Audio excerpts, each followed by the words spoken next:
Brigadier वकार हमारे साथ मौजूद है, दफाई तज्जियाकार है। बहुत शुक्रिया ब्रिगेड साहब, आपने हमें ज्वाइन किया। ब्रिगेड साहब जरा ये बताइएगा कि बलूचिस्तान एक ऐसा इलाका जो कि ऑलरेडी 44% ऑफ पाकिस्तान है लैंड वाइज और आबादी के लिहाज से बहुत कम आबादी है, तो वहां इस तरह का वाकया होना और उसके बाद विद इन 38 आवर्स सारी सिचुएशन को हैंडल कर लेना, इसको जरा बहुत सारे लोग कह रहे हैं कि इंटेलिजेंस फेलियर तो नहीं था, क्यों हुआ ये वाकया, जरा उस टेरेन की कॉन्टेक्स्ट में समझाइएगा क्या सूरत हाल। आई थिंक एक तो उससे पहले ये बात बड़ी क्लियर है कि एक ट्रायंगल बन चुकी है दहशत गर्दी की, जिसका एक सिरा दिल्ली में है, एक काबुल में है और एक जो है वो बेसिकली जो दो बड़े ग्रुप्स हैं, टीटीपी है और बीएलए और फिर उसकी सब्सिडीज हैं। अच्छा, इसमें थोड़ी क्लैरिटी होनी चाहिए एंड आई डोंट नो कि पॉलिसीज जो है इसमें भारत को इतना वो क्यों किया जाता है, मीडिया हमारा थक क्यों जाता है बात करते हुए।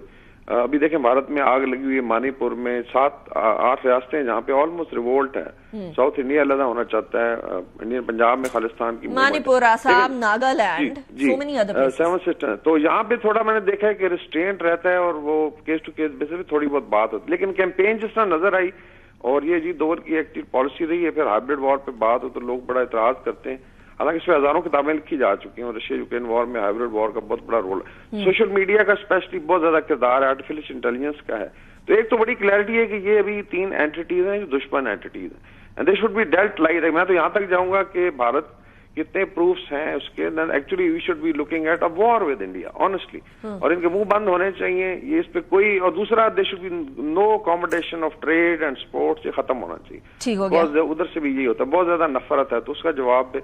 और भारत की फॉल्ट लाइन तो पाकिस्तान शुड। तो ये बीएलए वगैरह से डील कैसे करें, स्पेशली कंसिडरिंग कि ये अब असातिज़ा को रिक्रूट कर रहे हैं ब्रेन वॉशिंग करने के लिए नौजवानों की, और नौजवान पढ़े लिखे नौजवान जो है वो इस तरह के लोगों के झांसे में आ रहे हैं, उनका क्या करें ब्रिगेड साहब? जी, आई थिंक बलूचिस्तान पे एक comprehensive already I think strategy तो है, लेकिन मेरे ख्याल में मीडिया का किरदार अभी इसमें 5-6 चीजें हैं।